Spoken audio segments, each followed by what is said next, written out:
93,000 ہمارا کڑیل جوان قیدی بنے. وہاں کے عوام کیوں آخر اس درجے آ گئے کہ اٹھا لو پاندان اپنا، میں باز آیا محبت سے. کوئی کرتوت ہمارے ہیں نا، کوئی جرائم ہمارے. حادثہ مشرقی پاکستان کا سب سے پہلا سبب اسٹیٹس کی بجائے اسٹیٹ ایک ملک مشرقی اور مغربی پاکستان بنانے کا فیصلہ. کسی حساب سے یہ ایک ملک ہے نہیں. 1,000 میل کا فاصلہ دو ملکوں کے درمیان میں سمندر ہوتا کوئی حرج نہیں. انڈونیشیا کے جزیرے ہیں، سمندر ہے بیچ میں. ہاسٹائل ٹیریٹری اور ہاسٹائل سی ہاسٹائل پیدائشی دشمن وہ درمیان میں. انسانی جذبہ بہت بڑی شے،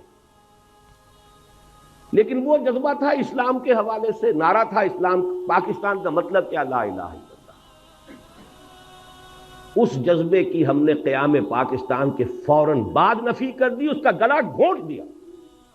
دوسرے یہ کہ وہاں 2 ہاؤسز جو ہے تجویز کیے گئے، اور اپر ہاؤس میں ہر صوبے کو مساوی، جو بھی عام اصول ہے. مشرقی پاکستان کے لوگوں نے کہا کہ نہیں، اس طرح تم ہمیں اقلیت میں تبدیل کر رہے ہو. اپر ہاؤس میں تو پھر 5واں حصہ ہے ان کا، وہاں تو آبادی کا حساب ہے نہیں.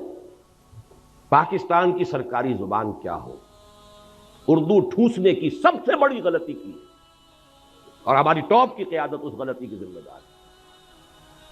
اس کا مطلب یہ ہے کہ کوئی حالات کا صحیح اندازہ نہیں ہے. اس لیے کہ مسلم لیگ پارٹی تھی نہیں، وہ تو تحریک تھی. تحریک کا کام ہی یہ ہوتا ہے کہ ایک دفعہ مقصد حاصل ہوا اس کے بعد ختم.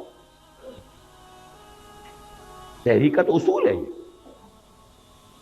کانگریس پارٹی تھی، آج تک اس کی حکومت چل رہی ہے. کوئی تھوڑا سا عرصہ آ گیا جنتا دل اور یہ اور وہ، کانگریس ہے.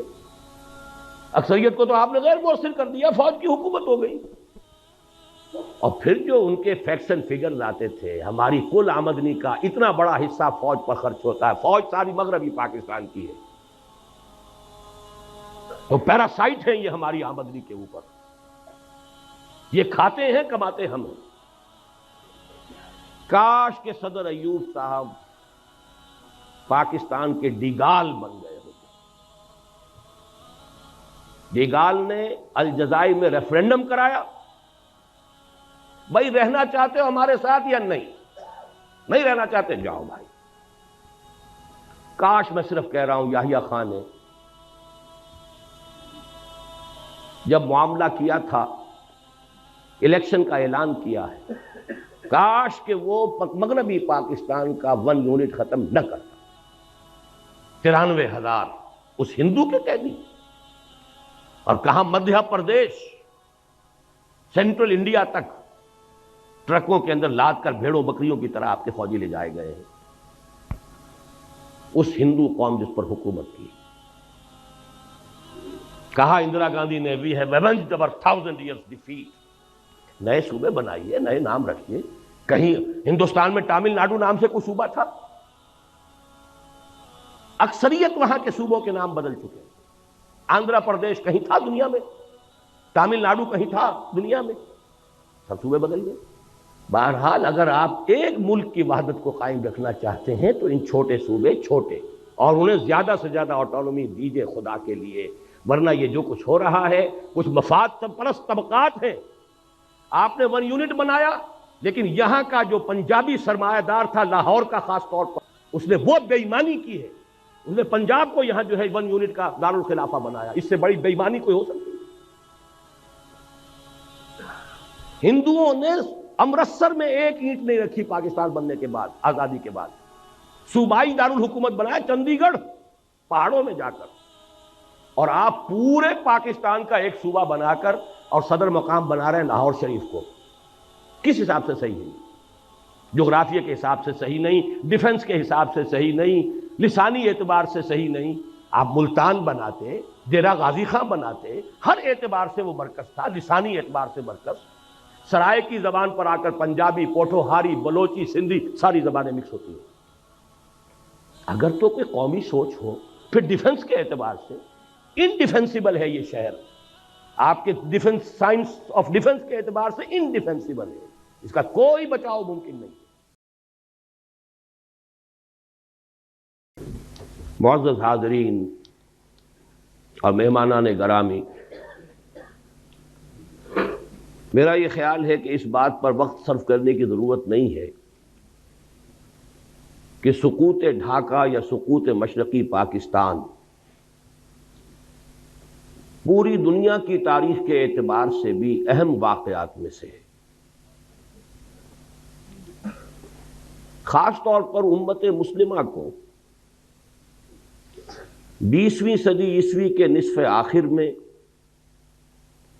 اور 14ویں صدی ہجری کے ربع آخر میں جن دو عظیم ترین صدمات سے دوچار ہونا پڑا، ان میں سے ایک سقوط ڈھاکہ ہے۔ پہلا 1967 کی عرب اسرائیل جنگ، یروشلم پر یہودیوں کا قبضہ، مصر، شام، شرق اردن کی شرمناک شکست، اسرائیل کی عظیم توسیع۔ 1967 میں یہ حادثہ پیش آیا، امیین، اس امت کے دو حصے ہیں، امیین یعنی عرب، وآخرین اور دوسرے غیر عرب۔ ایک حصے کے لیے عظیم ترین سانحہ 1967 کی شرمناک شکست، اور آخرین میں جو عظیم ترین مملکت اسلامی قائم ہوئی تھی اس کے لیے عظیم ترین سانحہ سقوط ڈھاکہ 1971۔ پھر اس میں بھی کوئی شک نہیں کہ جہاں تک پاکستان کی تاریخ کا تعلق ہے، ویسے تو اور بھی حوادث آئے ہیں جن سے ہمیں دوچار ہونا پڑا، لیکن سب سے بڑا حادثہ آج تک بہرحال سقوط مشرقی پاکستان ہے۔ ایسے حوادث کے بارے میں میں چاہتا ہوں کہ پہلے قرآن حکیم کتاب ہدایت، اس سے ہم کچھ بنیادی اصول سمجھ لیں۔ یہ حوادث الٹپ نہیں ہوتے، اس کائنات میں کوئی شے اذن رب کے بغیر نہیں ہے، اور اذن رب اللہ کی حکمت کے ساتھ ہے، سنت اللہ کے تابع۔ پہلی بات یہ، اللہ تعالی ہرگز ظالم نہیں ہے۔ وما انا بظلام للعبید، اتنا بڑا حادثہ، اتنی بڑی تباہی، اتنی شرمناک شکست، بہرحال اللہ کا ظلم نہیں ہے۔ 5 دفعہ قرآن مجید میں اللہ نے فرمایا ہے وَأَنَّ اللَّهَ لَيْسَ بِظَلَّامٍ لِلْعَبِيدِ، اللہ تعالیٰ اپنے بندوں کے حق میں ہرگز ظالم نہیں۔ دوسری بات یہ کہ یہ حوادث تمام تر انسانوں کے اپنے کرتوتوں کا نتیجہ ہوتے ہیں۔ میں نے سورہ شورى کی آیت مبارکہ تلاوت کی ہے، وَمَا أَصَابَكُم مِّن مُّصِيبَةٍ فَبِمَا كَسَبَتْ أَيْدِيكُمْ، جو بھی مصیبت تم پر آئی ہے یا آتی ہے وہ تمہارے اپنے ہاتھوں کے کرتوتوں کے باعث۔ وَيَعْفُو عَن كَثِيرٍ، اور اللہ ابھی بہت سی چیزوں سے تو درگزر فرماتا رہتا ہے۔ اگر ساری غلطیوں کی سزا دے تو اس زمین پر کوئی ایک انسان بھی چلتا ہوا نظر نہ آئے، اللہ تو بہت درگزر کرتا ہے، بہت درگزر فرماتا ہے، یعفو عن کثیر۔ بہرحال قاعدہ کلیہ نمبر 2 یہ ہے کہ یہ انسانوں کے اپنے کرتوتوں، ان کے اپنے اعمال کا نتیجہ ہے۔ تیسری بات بڑی اہم ہے، کسی بھی قوم پر اتنا بڑا سانحہ اور حادثہ فاجعہ صرف چند لوگوں کے کرتوتوں کے نتیجے میں نہیں آتا۔ جب تک کہ قوم کا اجتماعی طور پر فساد پیدا نہ ہو چکا ہو۔ اللہ تعالیٰ کا قانون یہ ہے کہ افراد کی برکتیں تو پھیل سکتی ہیں کہ پوری قوم کے اوپر صاحبان بن جائیں، جیسے نیکیوں کا قاعدہ ہے کہ 10 گنا سے 700 گنا تک بھی اللہ تعالیٰ اجر دے گا، لیکن گناہ کی سزا بالکل حساب کے مطابق ملتی، زیادہ نہیں ملتی۔ اجر جو ہے بغیر حساب، لیکن سزا مثل ہی، جتنا کچھ کسی نے گناہ کیا اتنی سزا۔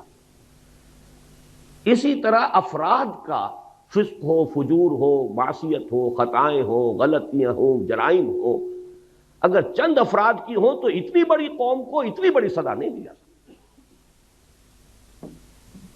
در حقیقت یہ معتدل تعداد میں، اور جب تک کہ اجتماعی سطح پر وہ غلطیاں نہ ہو رہی ہوں، قوم کی ایک عظیم تعداد نے اگر اس کے اندر اپنا کردار ادا نہ کیا ہو تو اتنے بڑے حوادث رونما نہیں ہو سکتے۔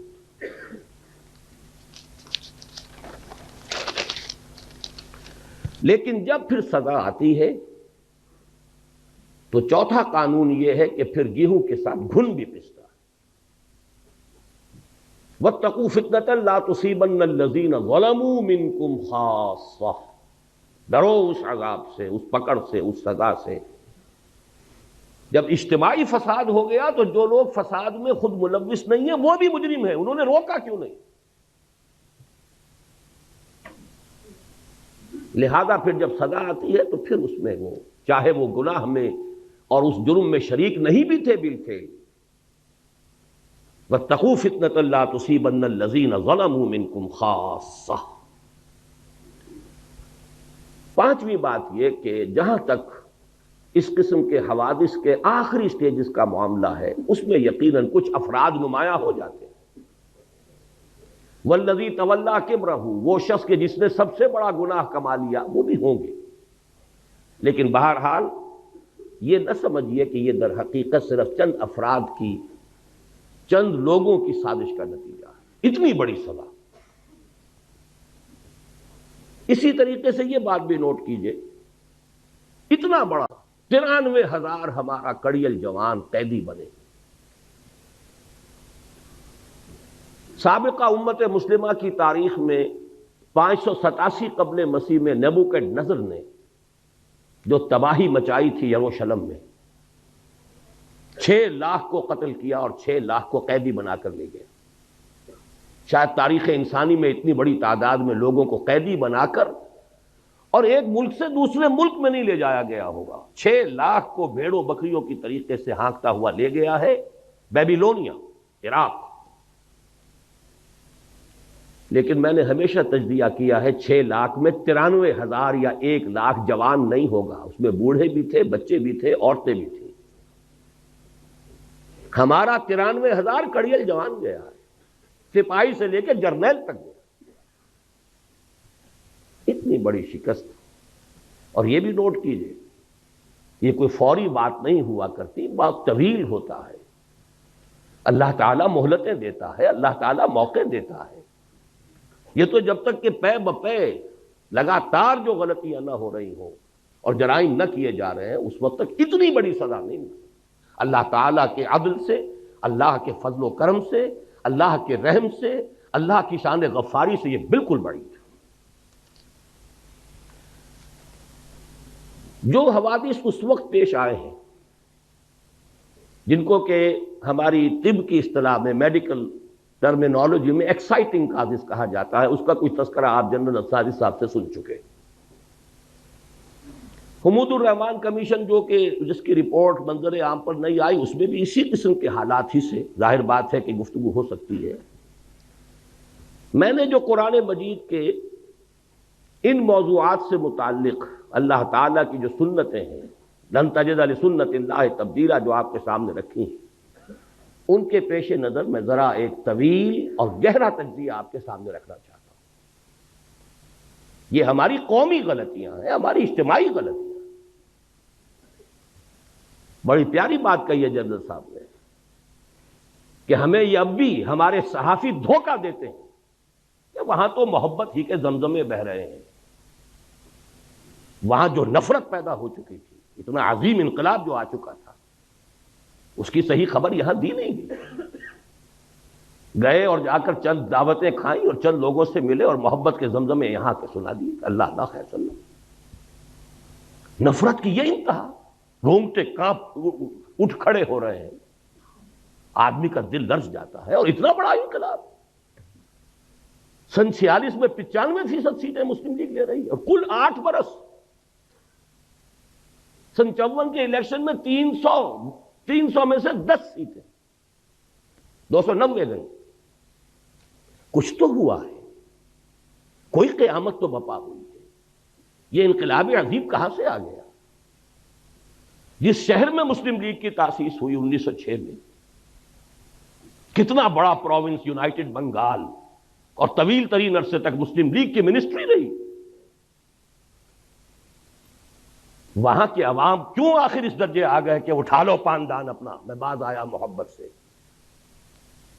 کوئی کرتوت ہمارے ہیں نا, کوئی جرائم ہمارے ہیں. اگر ان کو نہیں سمجھیں گے تو آئندہ بھی تاریخ اپنے آپ کو دہرائے گی. اسی لیے میں نے آیت سنائی ہے آپ کو. خصوصی میں نے ریکویسٹ کی تھی کہ یہ سورہ بنی اسرائیل کا پہلا رکوع یہاں پڑھا جائے, لیکن کریں کیا, زبان یار من ترکی ومن ترکی نمی دانب. آپ کو کیا پتا کہ کیا پڑھا گیا اور کیا آپ نے سنا. عسیٰ ربکم ان یرحمکم وان عدتم عدنا. تمہارا رب تم پر رحم کرنے کے لیے تیار ہے, لیکن اگر تم نے پھر وہی روش اختیار کی, ہم پھر وہی کچھ کریں گے. یہ قانون ہے اللہ کا. عسیٰ ربکم ان یرحمکم. اپنے لچھن درست کرو, اپنے اعمال صحیح کرو, تو ہم رحم کریں گے. عسیٰ ربکم ان یرحمکم وان عدتم عدنا. پھر اعادہ کرو گے, پھر وہی کچھ کرو گے, ہم بھی وہی کچھ کریں گے جو ہم نے پہلے کیا. وہی سزائیں ملیں گی, اس سے بڑے پیمانے پر ملیں گی. اور یہ تو دنیا کی سزا ہے. وَجَعَلْنَا جَهَنَّمَ لِلْكَافِرِينَ حَصِيرًا. ابھی تو آخرت میں جہنم ہم نے تیار کی ایسے ناہنجاروں کے لیے. بہرحال اب ذرا حوصلہ کیجئے کچھ غلطیوں کے اوپر گفتگو کو سننے کے لیے. اس میں ہماری قیادت عظمیٰ پر بھی تنقید آئے گی. ہماری قیادت عظمیٰ کوئی معصومین پر مشتمل نہیں تھی, اور آج جبکہ 50 برس ہونے کو آ رہے ہیں, اب ہمیں اتنا بالغ ہونا چاہیے کہ ہم ان کی خطاؤں پر بھی نگاہ ڈال سکیں, سمجھ سکیں. معصومیت خاصہ نبوت ہے, نبوت ختم, معصومیت ختم. حادثہ مشرقی پاکستان کا سب سے پہلا سبب, اس کی غلطی کی بنیاد 1946 میں ڈالی گئی, جب 1940 کے ریزولوشن میں ترمیم کر کے اسٹیٹس کی بجائے ایک ملک مشرقی اور مغربی پاکستان بنانے کا فیصلہ ہوا. کسی حساب سے یہ ایک ملک ہے نہیں. 1000 میل کا فاصلہ دو ملکوں کے درمیان میں سمندر ہوتا کوئی حرج نہیں. انڈونیشیا کے جزیرے ہیں, سمندر ہے بیچ میں. ہاسٹائل ٹیریٹری, اور ہاسٹائل سی ہاسٹائل, پیدائشی دشمن, وہ درمیان میں. لیکن ہے کیا اصل مسئلہ, کیا اتنی بڑی خطا کیسے ہوگی؟ اصل بات سمجھیے, مسلم لیگ کبھی بھی کوئی منظم جماعت نہیں تھی, یہ صرف ایک تحریک تھی. اور تحریک میں جذبات کا غلبہ ہوتا ہے, ہوش پر جوش غالب ہوتا ہے. عوامی تحریک کے لیے دو چیزیں چاہیے. کوئی عوامی احساس, وہ احساس تھا مسلمانان ہند میں کہ ہندو ہمارے ساتھ انصاف نہیں کرے گا, ایکسپلائٹ کرے گا, دبائے گا, انتقام لے گا 800 برس یا 1000 برس کی غلامی کا. کوئی زبردست لیڈر جو اس احساس کو سامنے لائے, اجاگر کرے, تحریک چل جاتی. قائد اعظم یقیناً بہت بڑے لیڈر تھے, اس میں کوئی شک نہیں. سن 37 کے بعد سے چارج لیا ہے, اسے تحریک بنا دیا. اس سے پہلے وہ سروں کی اور نوابوں کی اور جاگیرداروں کی صرف ایک بیٹھک کہہ لیجئے, اس سے زیادہ اس کی حقیقت نہیں تھی. لیکن یہ جب کلائمیکس ہوا ہے اس مسلم لیگ تحریک کا اور تحریک پاکستان کا, جذبات کی رو میں بہ کر, اور جذبات بھی بنگالی مسلمان کی, ایک فضل الحق ہیں کہ جنہوں نے مجبور کیا قائد اعظم کو اس قرارداد میں ترمیم کر کے ان کو دونوں کو ایک ملک بنانے کے.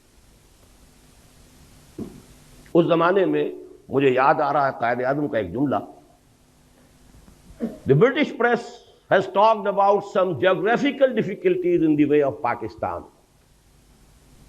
May I ask them by what rule of geography are they here?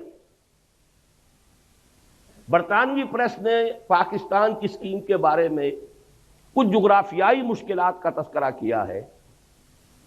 کیا میں ان سے پوچھ سکتا ہوں کہ جغرافیہ کے کس اصول کے تحت وہ ہندوستان میں ہے؟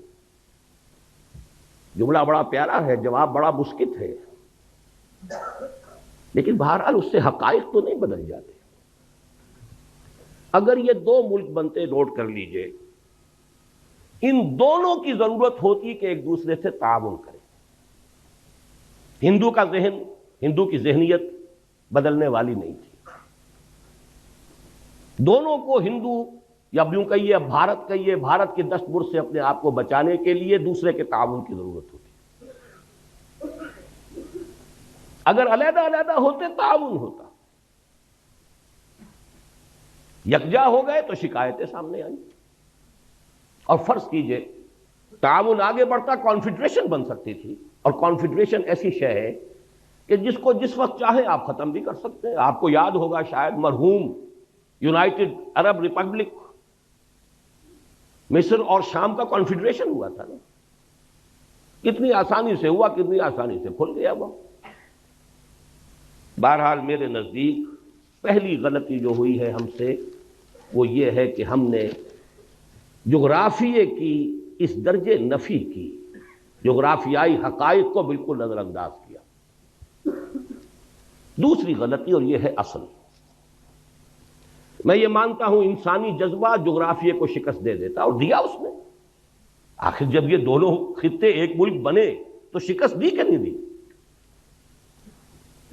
انسان اشرف المخلوقات ہے، اس میں بڑی قوتیں اللہ نے رکھی ہیں، اس کے لیے پوری کائنات مسخر کی ہے، اس کے سامنے سارے فرشتوں کو جھکا دیا گیا تھا. انسانی جذبہ بہت بڑی شے، لیکن وہ جذبہ تھا اسلام کے حوالے سے. نعرہ تھا اسلام پاکستان کا مطلب کیا؟ لا الہ الا اللہ. اس جذبے کی ہم نے قیام پاکستان کے فوراً بعد نفی کر دی، اس کا گلا گھونٹ دیا. اے باد صبا ہی ہما آوردہ تست. ہونا یہ چاہیے تھا کہ فوری اعلان ہوتا کہ یہاں پر یہ اسلامی ریاست ہوگی، یہاں نظام خلافت ہوگا. اور اس سے بھی آگے بڑھ کر یہ تو پین اسلامزم کی طرف پہلا قدم ہے. آپ کو یاد ہوگا گاندھی نے بڑے ممیاتے ہوئے ایک دفعہ قائد اعظم سے بات کی تھی. آپ کے پاکستان کا مطلب پین اسلام تو نہیں؟ کانپتا تھا ہندو پین اسلام کے تصور سے کہ یہ تو پہلا قدم ہے، عالم اسلام کہاں سے کہاں جائے گا. یہ ہم نے دونوں کی نفی کر دی. چاہے مسلم لیگ کی قیادت، دیکھیے نیتوں کا حال اللہ جانتا ہے، ہم نہیں جانتے. ہو سکتا ہے کہ مسلم لیگ کی قیادت اپنے ذہن میں، اپنے دل میں خالص اسلامی نظریات رکھتی ہو، اور یہ صرف مصلحت وقت کا تقاضا سمجھاؤ کہ اس وقت پوری دنیا میں پوری دنیا کو دشمن نہ بنا لیا جائے. بہرحال ہم نے چاہے مصلحتاً کیا ہے، چاہے یہ کہ ہمارا نظریہ ہی یہ تھا، واللہ عالم، کیا یہ ہے کہ ہم نے دنیا کے سامنے پاکستان کو انٹروڈیوس کرایا ہے ایک سیکولر جدید مغربی ریاست کی حیثیت. چنانچہ اس کا پہلا وزیر قانون ایک ہندو اور پہلا وزیر خارجہ ایک قادیانی. اصل بات یہ ہے، 100 غلطیوں کی غلطی ہے. آخر لوگ پاگل تو نہیں ہیں، کودن تو نہیں ہے، احمق تو نہیں ہے، ہر چیز کا ایک نتیجہ نکلتا ہے. اگر وہ پاکستان کا مطلب کیا لا الہ الا اللہ، اس نے پورے ہندوستان کے مسلمانوں کو گیلوینائز کر دیا تھا، آگ بھر دی تھی، تو بہرحال ان چیزوں سے اوس بھی پڑی ہے، جذبات ٹھنڈے پڑے، جوش و خروش ختم، اسٹیم آؤٹ. پاکستان کی ہم نے اس پوری تحریک کی نفی کی. میں پھر کہہ رہا ہوں، نیت کا معاملہ اللہ جانتا ہے، مصلحت کے تحت بھی ہو سکتا ہے، لیکن اس مصلحت کا نتیجہ بہت ہمارے حق میں خطرناک اور خوفناک نکلا۔ وہ جملہ قائد اعظم کا very soon Muslims will cease to be Muslims and Hindus will cease to be Hindus. Not in the religious sense, because religion is the private affair of the individuals, but in the political sense. پوری تحریک پاکستان کی نفی ہے۔ اگر یہ secularism نہیں ہے تو سیکولرزم اور کس بلا کا نام ہے؟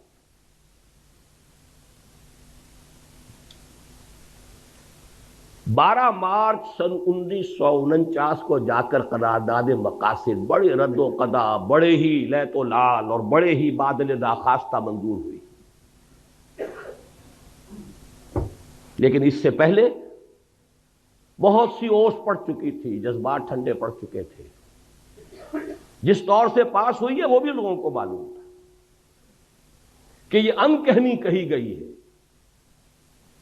یہ پتہ نہیں معلوم ہے آپ کو کہ نہیں، ہندوؤں میں یو پی کے کچھ علاقوں میں جہاں مسلم تہذیب کا غلبہ تھا، وہاں ہندوؤں میں ایک رواج تھا کہ جب کسی کی جان نہیں نکل رہی ہوتی تھی، نزع کا عالم بہت طول کھینچ جاتا تھا، تو وہ کہتے تھے کہہ دے بھائی ان کہنی کہہ دے تاکہ تیری جان نکل جائے، تو وہ لا الہ الا اللہ کہہ دیتا تھا، جان نکل جاتی تھی۔ یہ ان کہنی تھی۔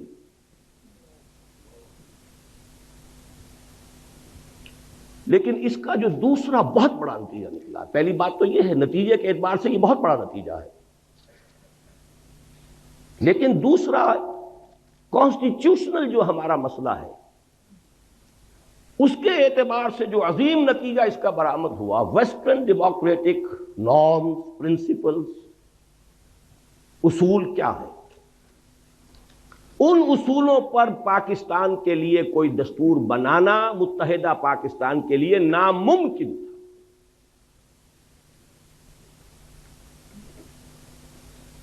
کیونکہ اس کا اصول ہے ون مین ون ووٹ۔ یہ تو اس کا وہ اصول ہے جس کو کسی شکل میں آپ کنٹروین نہیں کر سکتے۔ کس کو ڈس انفرنچائز کریں گے، کس کا حق جو ہے غصب کریں گے؟ اور حال یہاں یہ تھا کہ فار آل پریکٹیکل پرپزز مغربی پاکستان گویا کہ اصل پاکستان، رقبہ دیکھیے، ترقی کے امکانات دیکھیے، ذرائع و وسائل دیکھیے، اور عالم اسلام کے ساتھ مسلسل ہونا، متصل ہونا دیکھیے، تو اصل پاکستان، پرائمری پاکستان یہ بنتا ہے۔ مشرقی پاکستان تو ایک جزیرہ تھا، ادھر برما ہے، ادھر بھارت ہے، رقبہ محدود، آبادی بے انتہا، لیکن آبادی وہاں زیادہ یہاں کم۔ ایکویشن ہو کیا؟ نتیجہ یہ ہے کہ 12 مارچ سن 49 کو جب قرارداد مقاصد پاس ہوئی ہے تو ساتھ ہی ایک بیسک پرنسپلز کمیٹی بنا دی گئی کہ اب جو دستور ہمیں بنانا ہے اس ملک کا، اس کے بنیادی اصول کیا ہوں گے۔ اس کی پہلی رپورٹ آئی ہے ستمبر سن 50 میں، 1.5 سال بعد۔ اس میں چونکہ 2 ہاؤسز، اس پہ 2 اعتراضات ہوئے۔ ایک اعتراض تو یہ ہوا کہ اس میں اسلام کا سرے سے ذکر نہیں تھا، گویا کہ قرارداد مقاصد کی حیثیت تو ایسی تھی جیسے سینما کا افتتاح کرنے کے لیے تلاوت قرآن کرا دی جائے، باقی اصل دستور جو بننا تھا اس میں اسلام کا سرے سے کوئی تذکرہ نہیں۔ لہذا ایک تو اس کی وجہ سے وہ اوس پر اوس اور پڑ گئی کہ یہ قرارداد مقاصد پاس کر کے بھی نیت ان کی نہیں ہے اسلام کی طرف آنے کی۔ دوسرے یہ کہ وہاں 2 ہاؤسز جو ہے تجویز کیے گئے، اور اپر ہاؤس میں ہر صوبے کو مساوی جو بھی عام اصول ہے، مشرقی پاکستان کے لوگوں نے کہا کہ نہیں، اس طرح تم ہمیں اقلیت میں تبدیل کر رہے ہو۔ اپر ہاؤس میں تو پھر 5واں حصہ ہے ان کا، وہاں تو آبادی کا حساب ہے نہیں، وہ ختم ہوئی۔ اس کے بعد دوبارہ پھر یہ جا کر دسمبر سن 52 میں بیسک پرنسپل کمیٹی رپورٹ پھر آئی، اس میں پیریٹی کی گئی، دونوں ہاؤسز کے اندر مشرقی پاکستان مغربی پاکستان کے ممبر برابر ہوں گے، اور مغربی پاکستان میں پھر پروپورشنل تمام صوبوں میں آبادی کے پروپورشنل تقسیم ہو جائیں گی۔ مشرقی پاکستان کے لوگوں نے پھر کہا کہ ہماری حق تلفی ہے۔ اب اگر آپ چلنا چاہتے ہیں ویسٹرن ڈیموکریسی پر، یہ جو توق پڑ گیا ہمارے گلے میں ویسٹرن ڈیموکریسی کا، ایک طرف تو سارا جذبہ ختم، دین کی بات ختم، پوری تحریک کا صغرا کبرا ختم، اور دوسری طرف یہ توق جو ہے یہ جس کی وجہ سے کوئی دستور بن ہی نہیں سکتا۔ اور سب سے بڑا مسئلہ یہ تھا کہ اگر ون مین ون ووٹ ہو تو ترازو ہاتھ میں جاتی ہے ہندو کے، 1 کروڑ جو ہندو وہاں تھا، جو زیادہ بیدار، زیادہ منظم، زیادہ سرمایہ دار، زیادہ تعلیم یافتہ، وہ تو اسلامیات پڑھاتے تھے، اسکولوں اور کالجوں میں اسلامیات پڑھانے والے ہندو ٹیچر تھے، جیسے آج امریکہ میں اسلامیات پڑھانے والے بڑی یونیورسٹیوں میں یہودی ہیں، وہ میکگل ہو یا کوئی ہو، جا کر یہودیوں سے پڑھ کر آتے ہیں۔ ڈاکٹر فضل الرحمان صاحب بھی یہودیوں سے پڑھ کر آئے تھے۔ اسی طرح وہاں ہندو تھے، بیدار زیادہ، منظم زیادہ، تعلیم یافتہ زیادہ، سرمایہ دار زیادہ۔ تو گویا کہ اگر ون مین ون ووٹ ہو تو ساری ترازو اس کے ہاتھ میں، کاسٹنگ ووٹ اس کا ہے، ویٹو اس کا کہیے۔ یہ وجہ ہے کہ اس ملک کا کوئی دستور نہیں بن سکا۔ 26 برس گزرے ہیں کہ اس ملک کا کوئی دستور نہیں بنا۔ یہ خلا آخر نتیجے پیدا کرتا ہے کہ نہیں کرتا؟ مجھے یاد ہے جب میں یہاں میڈیکل کالج میں پڑھتا تھا، جمعیت طلبہ کا ناظم اعلیٰ تھا، عزم کے نام سے ایک ہفتے وار 15 روزہ ہمارا رسالہ نکلتا تھا، اس میں مستقل میں نے آخری صفحہ اس کا بڑے سائز پر نکلتا تھا، وہ آخری صفحے کا عنوان ہی یہ ہوتا تھا، خطوط اور مضامین: اس سوچ میں کلیاں زرد ہوئیں، اس فکر میں غنچے سوکھ گئے، آئین گلستاں کیا ہوگا، دستور بہاراں کیا ہوگا۔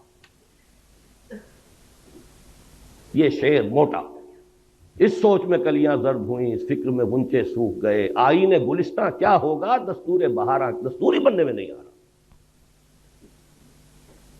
بہرحال ایک بات نوٹ کر لیجئے، جیسے جنرل صاحب نے فرمایا، دیکھیے باقی جو بھی ہم ہیں، سندھ، پنجاب، سرحد، بلوچستان، ہمارے اندر فرق و تفاوت اتنا نہیں ہے جتنا کہ مغربی پاکستان اور مشرقی پاکستان کے لوگوں میں تھا۔ وہاں تو سرے سے کوئی قدر مشترک سوائے مذہب کے ہے ہی نہیں۔ زبان لے لیجئے، لباس لے لیجئے، ایٹنگ ہیبٹس لے لیجئے، کلچر، جس شے کا بھی نام لے، یہاں کی عورتوں کا لباس اور وہاں کی عورتوں کا لباس، پٹھان اور بلوچی عورت تو یہ سمجھے گی، بنگالی عورت مسلمان عورت ہو کہ یہ تو ننگی ہے۔ اب وہاں تو اسلام کا رشتہ تھا، ہم نے اس کی نیگیشن کی، مغربی جمہوریت، اور ہم دوہرے ڈائلیما میں پھنس گئے۔ ایک تو گویا کہ اپنے نیچے سے جڑ بنیاد زمینی ہم نے کھسکا دی، اور نمبر 2 یہ جو ایک ہمارے لیے عقدہ لا ینحل ڈائلیما، دستور بنائے تو کیا بنائے۔ تیسری غلطی، بہت بڑی غلطی، اور یہ اصل میں اس دوسری غلطی میں جو دینی معاملہ تھا اس کا تتمہ ہے، لینگویج پرابلم۔ تحریک مسلم لیگ کے دوران تو اصل میں اردو گویا کہ پاکستان کی زبان اور مسلم لیگ کی زبان، وہ تو اقبال کے جو ظریفانہ کلام ہے بانگ درا میں، اس میں ہے نا، اے شیخ و برہمن سنتے ہو کیا اہل بصیرت کہتے ہیں، گردوں نے کتنی بلندی سے ان قوموں کو دو پٹکا ہے، یا باہم پیار کے جلسے تھے دستور و محبت قائم تھا، یا بحث میں اردو ہندی ہے، یا قربانی یا جھٹکا ہے۔ سکھ کے ساتھ جھگڑا قربانی اور جھٹکے کا تھا، ہندو کے ساتھ ہندی اور اردو کا تھا۔ پاکستان بننے کے بعد معلوم ہوا کہ وہ تحریک کے دور کا جذباتی معاملہ، اس کی فضا اور ہوتی ہے، حقائق کچھ اور ہوتے ہیں۔ پاکستان کی سرکاری زبان کیا ہو، اردو ٹھوسنے کی سب سے بڑی غلطی کی ہے، اور ہماری ٹاپ کی قیادت اس غلطی کی ذمہ دار ہے۔ اس کا مطلب یہ ہے کہ کوئی حالات کا صحیح اندازہ نہیں تھا۔ یہی وجہ ہے قائد اعظم کی عین زندگی کے اندر مشرقی پاکستان میں فساد ہوا ہے، بغاوت ہوئی ہے، قائد اعظم کو شدید علیل ہونے کے باوجود جانا پڑا ہے، لیکن اس سے بھی کوئی نتیجہ نہیں نکلا۔ بنگلہ بھاشا، اردو کو امپوز کرنے کا رد عمل، اور اس پاکستان میں بھی سندھی زبان کسی صورت میں اردو کی سپریمیسی گوارا کرنے کو تیار نہیں۔ اچھی طرح سمجھ لیجئے، حقائق سے کبھی بھی آنکھیں چرانا نہیں چاہیے، حقائق کو دیکھنا چاہیے۔ پشتو مان لے گی، بلوچی مان لے گی، پنجابی مانے ہوئی ہے، بلکہ پنجاب کی زبان ہی اردو ہے، یہاں کے کلچرڈ لوگوں کی زبان ہے ہی اردو، لیکن یہ کہ سندھی کبھی تیار نہیں ہے۔ ان کا دعویٰ بھی ہے، بہت قوی ہے، ہماری زبان قدیم ہے، یہ کل کی چھوکری ہے، 300-400 برس سے زیادہ اس کی تاریخ نہیں اردو کی۔ سب سے پہلی تفسیر قرآن مجید کی جو غیر عربی زبان میں لکھی گئی وہ سندھی میں لکھی گئی۔ بہرحال تھے اس ملک کے کچھ ویل وشرز، سر آغا خان نے کہا تھا، اور زاہد حسین مرحوم the first governor of the state bank of Pakistan, کہ عربی زبان کا اعلان کرو اور زیادہ سے زیادہ عربی کی تعلیم کمپلسری کر دی جاتی تو میکسیمم 20 برس میں اگر انگریزی یہاں اتنی ہم نے سیکھ لی کہ انگریزوں کو پڑھا دیں تو کیا عربی نہیں سیکھ سکتے تھے؟ وہ تو بالکل الٹی زبان، وہ بائیں طرف سے لکھنے والی لیفٹسٹ زبان، ہماری زبان رائٹسٹ زبان، ہماری الف با تا عربی کی، فارسی کی، سب کی ایک، اردو کی بھی وہی ہے، پنجابی بھی اسی میں لکھی جائے، وہی الفابیٹس ہیں۔ ہمارے لیے عربی سیکھنا کیا مشکل؟ ہماری دین کی زبان، قرآن کی زبان، رسول کی زبان صلی اللہ علیہ وسلم۔ لیکن یہ کہ وہ دین کا اول تو چونکہ اس کا رشتہ بھی دین سے جڑتا تھا اور دین ہی سے تو فرار ہو رہا تھا، دین کو تو صرف انفرادی معاملہ بنانا پیش نظر تھا، دین کو اجتماعی معاملہ بنانا پیش نظر تھا ہی نہیں، تو عربی زبان کیسے مان لے؟ میں نے دیکھا ہے، جب میں نے چند سال پہلے اندرون سندھ کا دورہ کیا، مجھے کتاب ایک دی گئی تھی جو اسی زمانے میں سندھی ایک اسکالر کی شائع کردہ تھی کہ عربی کو بناؤ، عربی کو ہم لینے کے لیے تیار ہیں۔ بہرحال عربی ہوتی تو پنجابی بھی پڑھتا، اردو والا بھی پڑھتا، سندھی بھی پڑھتا، سب کو نئی زبان سیکھنی پڑتی نا۔ یہ تو نہیں تھا کہ اردو سپیکنگ جو ہے اسے تو گویا کہ بہت ہی ایک ترجیح حاصل ہو گئی، اس کی مادری زبان میں پڑھایا جا رہا ہے، وہ تو آگے جائے گا ہی، اس کے نمبر زیادہ آئیں گے ہی، اس کی ڈویژن بہتر ہوگی، اس لیے سندھی اڑ گیا، یہ ہینڈی کیپ رہ جائے گا میرا بچہ، اور سب سے پہلے بنگالی کھڑا ہو گیا۔ آپ کے شاید معلوم نہ ہو، ڈھاکہ یونیورسٹی میں مولانا سید سلیمان ندوی رحمۃ اللہ علیہ کے ساتھ انتہائی توہین آمیز سلوک کیا گیا۔ انہوں نے صرف ایک بات کہہ دی تھی، وہاں علمی انداز میں، اسکالر تھے، ہسٹورین تھے، کہ 200 سال قبل، اب یہ جمع کر لیجئے مزید 50 سال جو بیت گئے تو 250 سال اب کے حساب سے ہوں گے، 200 سال قبل بنگلہ زبان بھی اسی الف باتا میں لکھی جاتی تھی، اسکرپٹ یہی تھا۔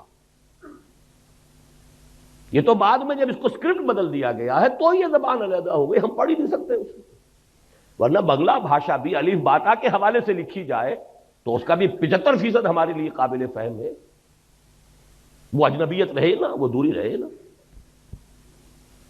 لیکن انہیں مجبور کیا گیا اپنے الفاظ واپس وہ تب نکلنے دیا گیا تحریری۔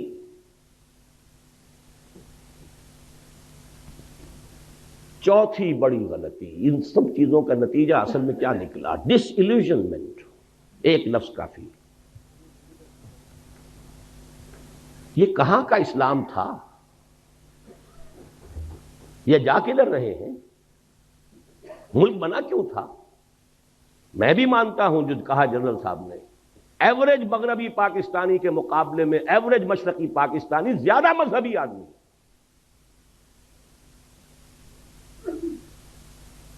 جو آپ کے ہاں تبلیغی جماعت کا یہاں اجتماع اگر ہوتا ہے میکسیمم 8 لاکھ، وہاں 25 لاکھ کا ہوتا ہے۔ یہی تو وجہ تھی نا کہ مسلم لیگ وہاں بنی، یہی تو وجہ تھی کہ یونائٹڈ بنگال میں کتنے عرصے خواجہ ناظم الدین وزیر اعلیٰ رہے، یہاں تو آپ کے یہاں یونینسٹ جو تھی گورنمنٹ تھی آخری وقت تک، مسلم لیگ کی حکومت یہاں ایک دن کے لیے نہیں بنی، سرحد میں جو ہے آخری وقت تک کانگریس کی حکومت تھی۔ لے دے کے اگر کوئی تھا تو اس پاکستان میں صرف سندھ تھا کہ جہاں مسلم لیگ کی منسٹری تھی، اور وہ بھی کہہ رہا ہے اب اٹھا لو پاندان اپنا۔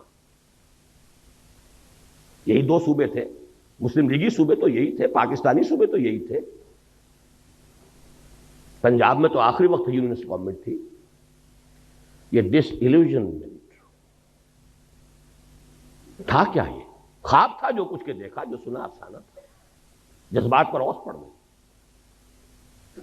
باقی چھوٹے چھوٹے فیکٹر اور بہت ہیں۔ ہمارے جو آفیسرز گئے، C S P officers, colonial role کا جو تذکرہ کیا ہے جنرل صاحب نے، ان کا جو ایٹیچیوڈ تھا، اللہ ماشاءاللہ مختلف قسم کے لوگ بھی تھے، لیکن معدود چند، اشاد کل معدوم، اکثر و بیشتر جو ہے نفرت کے ساتھ انہیں دیکھتے تھے۔ یہی معاملہ سندھ میں ہوا ہے، اس کا رد عمل ہوا ہے۔ بہرحال اس کے اوپر جلتی پر جس کو کہتے ہیں تیل، وہ مارشل لا۔ مارشل لا کا مطلب فوج کی حکومت۔ فوج صرف مغربی پاکستان کی ہے، مشرقی پاکستان کا اس میں کوئی حصہ نہیں۔ گویا کہ مغربی پاکستان اب حاکم ہو گیا مشرقی پاکستان پر، اور مغربی پاکستان تو وہ کہتے ہیں تو پنجابی فوج کہتے تھے۔ ہم نے پنجابیوں کا غلام بننے کے لیے یہ پاکستان نہیں بنایا تھا۔ دلیل قوی تھی، کوئی آج رد کر دے اسے۔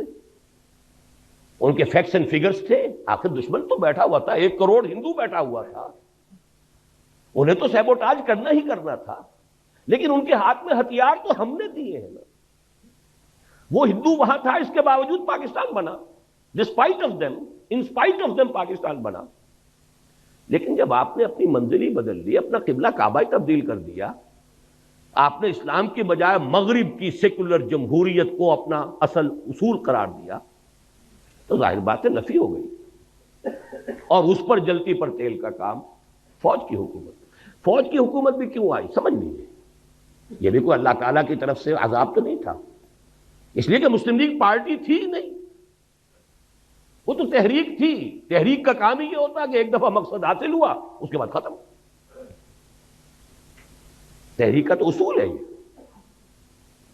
کانگریس پارٹی تھی، آج تک اس کی حکومت چل رہی ہے، وہاں کوئی تھوڑا سا عرصہ آ گیا جنتا دل اور یہ اور وہ، کانگریس ہے، کم سے کم 40 برس تک تو اس کی حکومت چلتی رہی۔ پارٹی تھی، کادرز تھے، ڈسپلن تھا، کانسٹیٹیوشن تھا۔ مسلم لیگ تحریک تھی سر۔